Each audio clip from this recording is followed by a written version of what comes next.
મુખ્યમંત્રી રૂપાણીની એક્સક્લુઝિવ વાતચીત એડિટર ઇન ચીફ દીપક રાજાણી સાથે કરી વાત કોરોનાની સ્થિતિ અંગે કરી ચર્ચા મુખ્યમંત્રી રૂપાણીની એક્સક્લુઝિવ વાતચીતમાં સીઆર પાટીલ પર આપી પ્રતિક્રિયા કહ્યું સીઆર અને મારા વચ્ચે કોઈ મતભેદ નથી રાજ્યમાં લોકડાઉન અંગે મોટા સમાચાર લોકડાઉનનો નિર્ણય કેન્દ્રએ રાજ્ય સરકાર ઉપર છોડ્યો ખાનગી ચેનલને આપેલ ઇન્ટરવ્યુમાં અમિત શાહનું નિવેદન રાજકોટમાં કોરોનાનો કહેર યથાવત છેલ્લા 24 કલાકમાં 67 દર્દીઓના થયા મોત અંગે આખરી નિર્ણય કરશે ડેથ ઓડિટ કમિટી વડોદરામાં કોવિડ હોસ્પિટલોને મળશે ઓક્સિજન નવલખી મદાનમાં ઓક્સિજન રિફિલિંગની વ્યવસ્થા કોવિડ હોસ્પિટલોને 1 કલાકમાં મળશે ઓક્સિજન દિલ્હીમાં આજથી લાગી શકે કર્ફ્યુ 1 અઠવાડિયાનું કર્ફ્યુ અંગે મંથન કોરોનાના કેસમાં લઈ શકે નિર્ણય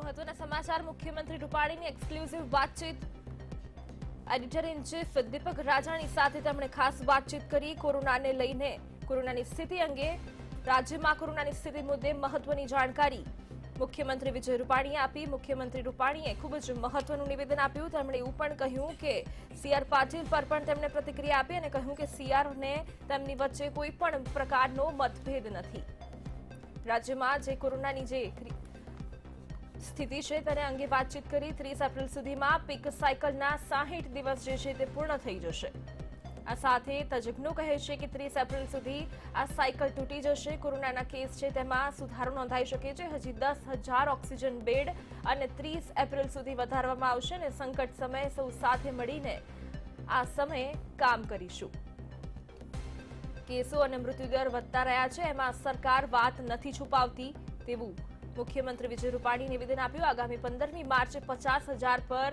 ડે ટેસ્ટ કરાયા છે આજે 2.5 લાખ ટેસ્ટ કરાય છે કોરોનાની જે વિકટ પરિસ્થિતિ છે તેને લઈને ખૂબ જ મહત્વનું નિવેદન મુખ્યમંત્રી વિજય રૂપાણીએ આપ્યું મંતવ્ય ન્યૂઝના એડિટર ઇન ચીફ દીપક રાજાણી સાથે એક્સક્લુઝિવ વાતચીતમાં સીઆર પાટીલ પર પણ તેમણે પ્રતિક્રિયા આપી બેડમાંથી તમામ વ્યવસ્થા સરકાર કરી રહી છે જે બેડ ખૂટી રહ્યા છે તેને પહોંચી વળવા માટેની તમામ વ્યવસ્થા સરકાર કરી રહી છે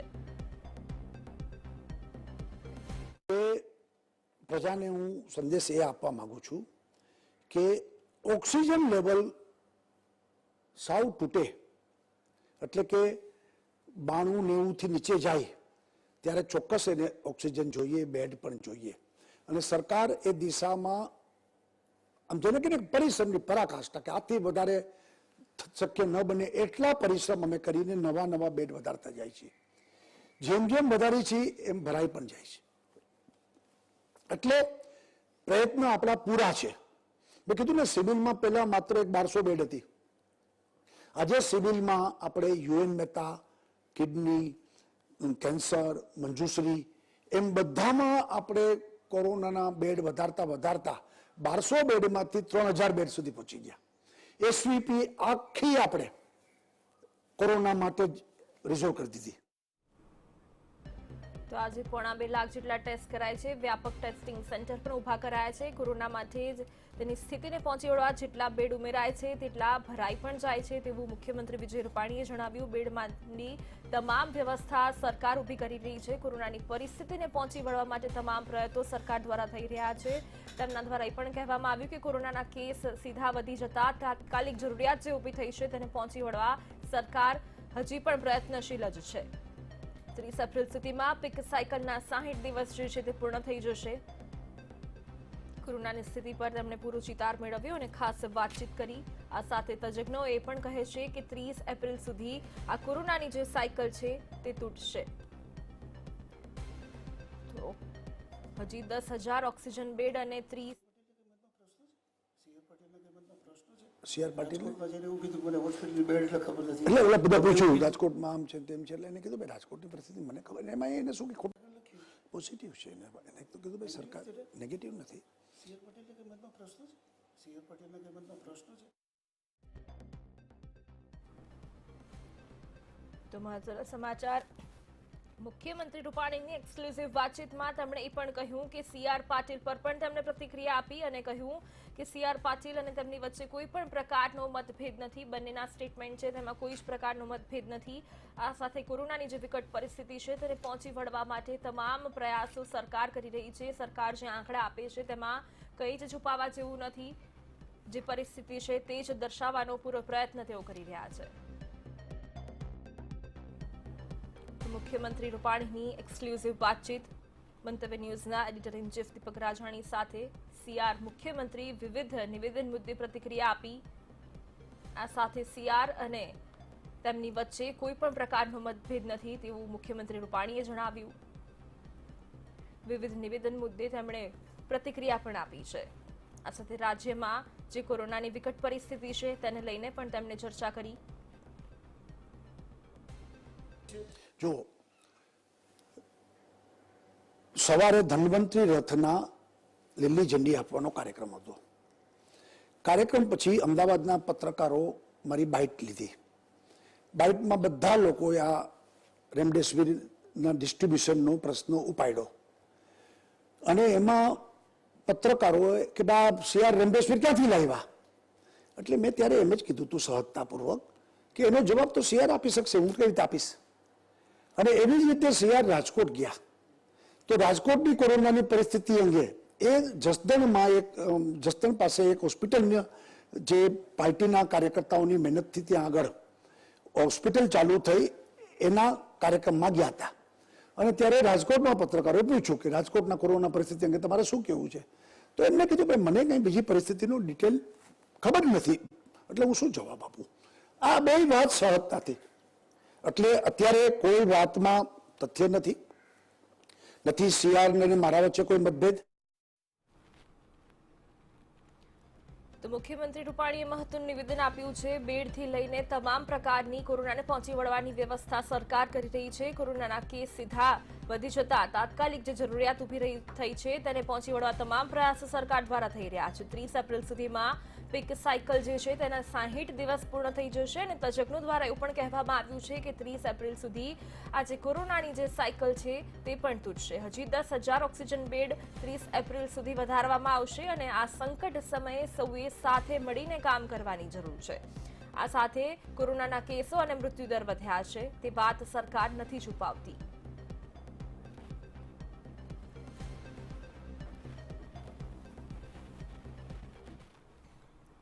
તો મહત્વના સમાચારોની વાત કરીએ તો રાજકોટથી સમાચાર પ્રાપ્ત થઈ રહ્યા છે. રાજકોટમાં કોરોનાનો જે કહેર છે તે હજી પણ યથાવત છે. છેલ્લા 24 કલાકમાં વાત કરીએ તો 67 દર્દીઓના કોરોનાના કારણે મોત થયા છે. સારવાર દરમિયાન આ દર્દીઓના મોત થયા છે. મોત અંગે આખરી જે નિર્ણય છે તે ડેથ ઓડિટ કમિટી કરશે. રાજકોટમાં જે કોરોનાની પરિસ્થિતિ છે તે વધુને વધુ વિકટ બની રહી છે. કોરોનાનો કહેર રાજકોટમાં હજી યથાવત જ છે. છેલ્લા 24 કલાકમાં કોરોનાના દર્દીઓના થતા મોતના આંકડાની વાત કરીએ તો 67 દર્દીઓના કોરોનાથી મોત થયા છે. વધુ માહિતી માટે અમારા સંવાદદાતા મયુર સોની જોડાયા છે. જી મયુર, રાજકોટમાં કોરોનાનો કહેર યથાવત, 67 દર્દીઓના 24 કલાકમાં મોત, શું છે અપડેટ? બિલકુલ, કોરોના છે તેનો પ્રકોપ હજુ પણ રાજકોટની અંદર એટલો જ જોવા મળી રહ્યો છે. છેલ્લા 24 કલાકમાં 67 દર્દીઓના સારવાર દરમિયાન મોત નીપજ્યા છે. ગઈકાલે 69 દર્દીઓના મોત નીપજ્યા હતા. ગઈકાલ પૈકીના 19 દર્દીઓ છે તેના મોત કોવિડથી થયા હોવાનું ડેથ ઓડિટ કમિટી દ્વારા જાહેર કરાયું છે. જે પ્રકારે દરરોજ મોતના આંકડા વધી રહ્યા છે તે રાજકોટ માટે ચિંતા ઉપજાવે છે. એટલી જ ચિંતા હોસ્પિટલની અંદર બેડ ના હોવાને લઈને અને વેન્ટિલેટર ના હોવાને લઈને પણ છે. ખાસ કારણ એ છે કે ઓક્સિજન લેવલ ઘટવાના કારણે મોટા પ્રમાણની દર્દીઓનો ઘસારો હોવાના કારણે સિરિયસ જે દર્દીઓ છે તેમના માટે વેન્ટિલેટર ન હોવાના કારણે આટલા મોટા પ્રમાણની અંદર લોકોના જીવ જઈ રહ્યાની વિગતો સામે આવી રહી છે. જી મયુર, આભાર આપનો સમગ્ર માહિતી આપવા બદલ. તો રાજકોટમાં સારવાર દરમિયાન પણ દર્દીઓના મોત થયા છે અને આખરી જે નિર્ણય છે મોત અંગેનો તે નિર્ણય ડેથ ઓડિટ કમિટી કરશે.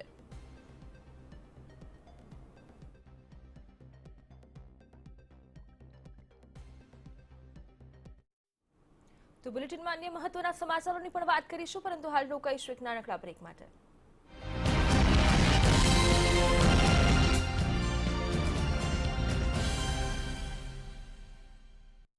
વિરામ બાદ ફરી એકવાર આપ સૌનું સ્વાગત છે. સુરતથી સમાચારોની વાત કરીએ તો સુરતમાં પણ કોરોનાનો જે કેર છે તે યથાવત છે. સુરતમાં કોરોનાના કેસમાં સતત વધારો થઈ રહ્યો છે. છેલ્લા 24 કલાકની વાત કરીએ તો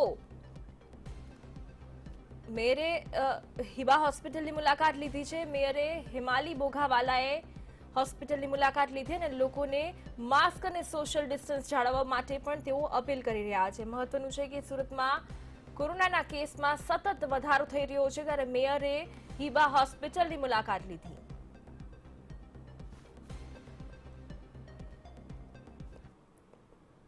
तब सीधा जयशु केजरीवाल की प्रेस कॉन्फ्रेंस तरफ. बेहद जरूरी है और जब तक जनता को सच नहीं बताया जाएगा, सारे तथ्य जनता के सामने नहीं रखे जाएंगे, तब तक जनता की भागीदारी सुनिश्चित करना असंभव था. इसीलिए हमने हर चीज आपके सामने रखी. हमने टेस्ट नहीं कम होने दिए. आज दिल्ली के अंदर सबसे ज्यादा टेस्ट हो रहे हैं. मैं तो ये कहूंगा कि अगर प्रति 10 लाख की पॉपुलेशन पे देखा जाए तो शायद पूरी दुनिया में सबसे ज्यादा टेस्ट दिल्ली में हो रहे हैं. मैंने देखा कि कई जगहों पे उन्होंने टेस्ट कम कर दिए. टेस्ट कम कर दिए तो केस कम आने लग गए. इस तरह से तथ्यों के साथ कई जगह हेरफेर करने की कोशिश की गई. हमने ऐसा नहीं किया. हमने टेस्ट कम नहीं किए, उल्टे कम करने की वजह हमने दिल्ली में टेस्ट कई गुने बढ़ा दिए. आज लगभग 1 लाख टेस्ट दिल्ली में डेली हो रहे हैं. हमने मौत के आंकड़े आपसे नहीं छुपाए. जितनी मौतें होती थी हमने सब आपके सामने रखी, ईमानदारी से रखी. अगर ज्यादा हो रही थी तो ज्यादा बताई, कम हो रही थी तो कम बताई. कितने बेड्स हैं, कितने आईसीयू बेड्स हैं, क्या परिस्थितियां हैं, हर चीज आपके सामने ईमानदारी के साथ रखी. और इसी वजह से जब भी हमने कड़े निर्णय लिए हमें आपका पूरा सहयोग मिला, दिल्ली की जनता का पूरा सहयोग मिला. मैं हमेशा कहता हूं कि हमारी दिल्ली एक परिवार है. दिल्ली के 2 करोड़ लोग एक परिवार हैं और जब परिवार में कोई आपदा आती है तो सारे परिवार के लोग मिलकर उसका सामना करते हैं. अब भी हम सभी मिलकर इसका सामना करेंगे. पहले भी जीत हुई थी, अब भी जीत होगी. आज दिल्ली में क्या परिस्थिति है? पिछले 24 घंटे में दिल्ली में लगभग 23,500 केस आए हैं. उसके पिछले 24 घंटे में लगभग 25,500 केस आए थे. बहुत ज्यादा बढ़ गई है. संक्रमण दर बहुत ज्यादा बढ़ गई है. दिल्ली के अंदर अस्पतालों में उपलब्ध बेड्स की भारी कमी हो रही है. डेली 25-25 हजार अगर पेशेंट्स आएंगे तो कोई भी व्यवस्था चरमरा सकती है. दिल्ली के अंदर बेड्स की भारी कमी हो रही है. आईसीयू बेड्स दिल्ली में लगभग खत्म हो गए हैं. आज सुबह मैं ऐप पे देख रहा था 100 से भी कम आईसीयू बेड्स दिल्ली में बचे हैं. ऑक्सीजन की भारी कमी हो रही है. कल हमने सेंट्रल गवर्नमेंट को भी लिखा है, उनसे बातचीत चल रही है. परसों रात को एक हादसा होते होते बचा. एक प्राइवेट हॉस्पिटल ने हमें बताया कि परसों रात को 3 बजे के करीब उनके अस्पताल की ऑक्सीजन लगभग खत्म हो गई. वो बोले जी हम तो बहुत बुरी तरह से डर गए, बहुत बड़ा हादसा हो सकता था. इधर उधर हाथ पैर मार के किसी तरह से उन्होंने कहीं से ऑक्सीजन का इंतजाम किया. दवाइयों की कमी हो रही है. रेमडेसिविर दवाई की खासकर काफी कमी हो रही है. ये सारे तथ्य मैंने आपको डराने के लिए नहीं बताए. ये सारी परिस्थिति है और इन परिस्थितियों में हमें अब अगला कदम क्या उठाना है इस पे चर्चा करने के लिए मैंने आपको ये परिस्थिति बताई है. तो दिल्ली के अंदर कोरोना की परिस्थिति काफी गंभीर है. अभी तक हमने दिल्ली के अंदर हेल्थ सिस्टम को बड़े अच्छे तरीके से मैनेज किया. दिल्ली में चौथी वेव आई है. पहली वेव पिछले साल जून में आई थी जिसमें 4,500 के करीब केस आए थे. दूसरी वेव आई फिर सितंबर में. फिर तीसरी वेव आई जिसमें 8,500 के करीब केस आए थे. दुनिया के कई शहर ऐसे हैं, बड़े बड़े देशों के, विकसित देशों के शहर, जहां 6,000 केस आए तो उनका पूरा हेल्थ सिस्टम चरमरा गया, कोलैप्स कर गया. दिल्ली में 8,500 केस आए पिछली बार तीसरी वेव में, तब भी हमारा सिस्टम कोलैप्स नहीं किया. उल्टे हमने और ज्यादा अपनी तैयारियां शुरू कर दी. आज 25,000 केस आए हैं. अब दिल्ली का हेल्थ सिस्टम अपनी सीमा तक पहुंच गया है. हमारा हेल्थ सिस्टम अब बहुत ज्यादा तनाव में है. मैं ये नहीं कहूंगा कि हमारा हेल्थ सिस्टम अभी कोलैप्स किया है, लेकिन आज हमारा हेल्थ सिस्टम बहुत ज्यादा तनाव में है। किसी भी हेल्थ सिस्टम की अपनी सीमाएं होती हैं। अनगिनत पेशेंट्स तो कोई भी सिस्टम नहीं ले सकता ना। किसी भी सिस्टम की अपनी सीमाएं हैं। पिछले 5 साल में आपकी सरकार ने दिल्ली में बहुत बड़े स्तर पे स्वास्थ्य के क्षेत्र में काम किया है। खूब नए हॉस्पिटल खोले हैं, मोहल्ला क्लिनिक, पॉली क्लिनिक बनाए हैं। बहुत बड़े स्तर के ऊपर स्वास्थ्य के क्षेत्र में काम हुआ है। यही कारण है कि आज 25,000 केस के ऊपर भी दिल्ली का सिस्टम चल रहा है। लेकिन अब इसके बाद अगर तुरंत कुछ कठोर कदम नहीं उठाए गए तो यह सिस्टम कोलैप्स कर सकता है। और अगर हेल्थ सिस्टम कोलैप्स कर गया तो मुझे डर है कहीं बहुत बड़ी त्रासदी ना हो जाए। जैसे मैंने बताया कि कल एक अस्पताल में ऑक्सीजन बिल्कुल खत्म हो गई थी और बहुत बड़ी त्रासदी होते होते बची। मैंने वीडियोस देखे हैं, तस्वीरें देखी हैं, आपने भी देखी होंगी सोशल मीडिया पे। दुनिया के कई शहर ऐसे हैं जहां कॉरिडोर में पेशेंट्स पड़े हुए हैं, सड़कों के ऊपर लोग दम तोड़ रहे हैं। अभी तक हमने दिल्ली को उस किस्म की त्रासदी से बचाया है, वैसा नहीं होने दिया। आज सुबह 11 बजे मेरी और एलजी साहब की मीटिंग हुई और इन सारे पहलुओं के ऊपर, सारी परिस्थिति के ऊपर काफी विस्तार से बातचीत हुई।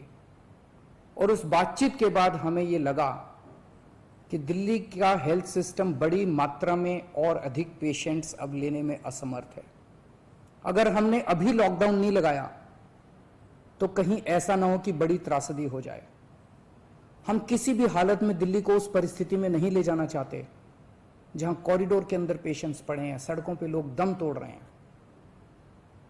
आज सभी परिस्थितियों का जायजा लेने के बाद आपकी सरकार को यह लगता है कि दिल्ली में कुछ दिन के लिए लॉकडाउन लगाना जरूरी है, तो आज रात को 10 बजे से अगले सोमवार को सुबह 5 बजे तक 6 दिन के लिए दिल्ली में लॉकडाउन लगाया जा रहा है। इस दौरान जाहिर है कि जो एसेंशियल सर्विसेज हैं वो जारी रहेंगी, खाने पीने की, मेडिकल व्यवस्थाओं की वो जारी रहेंगी। ये शादियों का सीज़न है, लोगों के बड़े मुश्किल से रिश्ते बनते हैं, हम उनके रिश्ते तोड़ना नहीं चाहते, तो लोगों की शादियां संपन्न हो, लेकिन केवल 50 लोगों के गैदरिंग के साथ संपन्न हो। उसके लिए अलग से पास दिए जाएंगे। इसके बारे में अभी थोड़ी देर में डिटेल्ड ऑर्डर जारी हो जाएगा कि कौन कौन सी चीज़ें जारी रहेंगी और कौन सी चीज़ों पर पाबंदी रहेगी। मैंने और एलजी साहब के हम दोनों ने निर्णय तब लिया है जब हमारे पास कोई उपाय नहीं बचा था। हमारे लिए निर्णय लेना आसान नहीं था, क्योंकि मैं समझ सकता हूं कि लॉकडाउन के दौरान किस तरह से लोगों के रोजगार खत्म हो जाते हैं, लोगों की कमाई खत्म हो जाती है, और खासकर सबसे गरीब तबके के लिए तो ये बेहद मुश्किल होता है। जो दिहाड़ी करके रोज कमाते हैं उनके लिए तो बेहद मुश्किल हो जाता है। पिछली बार जब देश में लॉकडाउन लगा था, हमने देखा कि किस तरह बड़ी संख्या में प्रवासी मजदूर अपने गांव जाने लगे थे। उनसे मैं खास तौर से हाथ जोड़ के अपील करना चाहता हूं, ये छोटा सा लॉकडाउन है, 6 दिन का, दिल्ली छोड़ के मत जाइएगा। आपके आने जाने में इतना समय खराब हो जाएगा, इतना पैसा खराब हो जाएगा, इतनी ऊर्जा खराब होती है। दिल्ली में रहिए। मुझे उम्मीद है कि ये छोटा लॉकडाउन है और छोटा ही रहेगा। मुझे पूरी उम्मीद है कि शायद बढ़ाने की जरूरत ना पड़े। आप दिल्ली में रहिए। यकीन मानिए, हम पूरी ईमानदारी के साथ सब मिलकर लड़ेंगे तो जल्दी इस मुसीबत से छुटकारा पाएंगे। मैं आपको यकीन दिलाता हूं, सरकार आपका पूरा ख्याल रखेगी। मैं हूं ना, मुझ पे भरोसा रखिए। मेरी दिल्ली के सभी नागरिकों से अपील है कि यह निर्णय हमने बहुत मुश्किल से लिया है। आप सब लोग जानते हैं कि मैं लॉकडाउन के सख्त खिलाफ रहा हूं। हमेशा से मैंने लॉकडाउन का विरोध किया है। मेरा यह मानना है कि लॉकडाउन से कोरोना खत्म नहीं होता, लॉकडाउन से कोरोना की स्पीड कम हो जाती है। मेरा हमेशा यह मानना है कि अगर किसी भी शहर या राज्य की स्वास्थ्य व्यवस्था अपनी सीमा तक पहुंच जाए तो लॉकडाउन लगाना जरूरी हो जाता है, ताकि पेशेंट्स का नंबर कम हो जाए, ताकि हेल्थ सिस्टम को और दुरुस्त किया जा सके। ये जो 6 दिन का लॉकडाउन हम लगा रहे हैं, ये जो 6 दिन हम ले रहे हैं आपसे, इन 6 दिनों के अंदर हम बहुत बड़े स्तर के ऊपर और दिल्ली में बेड्स की व्यवस्था करेंगे। केंद्र से हम मदद मांग रहे हैं, उनसे लगातार संपर्क में हैं। केंद्र सरकार हमारी मदद भी कर रही है, उसके लिए हम केंद्र सरकार के शुक्रगुजार हैं। उनसे ऑक्सीजन की व्यवस्था करेंगे, दवाइयों की व्यवस्था करेंगे। इस लॉकडाउन के समय को हम इन सब चीजों के लिए इस्तेमाल करेंगे। मेरी अब सब लोगों से गुजारिश है कि लॉकडाउन का पूरी तरह से पालन करें, घर से बाहर इस दौरान ना निकलें। पहले भी हमने कई कठिन निर्णय लिए और आपने मेरा पूरा साथ दिया। मुझे पूरी उम्मीद है आज भी आप मेरा साथ देंगे। हम मिलके इसका मुकाबला करेंगे और जरूर जीतेंगे। नमस्कार। તો કેજરીવાલની પ્રેસ કોન્ફરન્સ યોજાઈ, જેમાં તેમણે કીધું કે દિલ્હીમાં હાલ કોરોનાની જે ચોથી લહેર ચાલી રહી છે, દિવસના 25,000 કેસો આવે છે। ઘણા પેશન્ટ કોરિડોરમાં પણ પડેલ જોવા મળે છે। આરોગ્યની સુવિધા હવે ઓછી થતી જોવા મળે છે। તેથી તેમણે આજ રાતથી 6 દિવસ માટે લોકડાઉન લગાવવામાં આવે તેમ કહ્યું છે।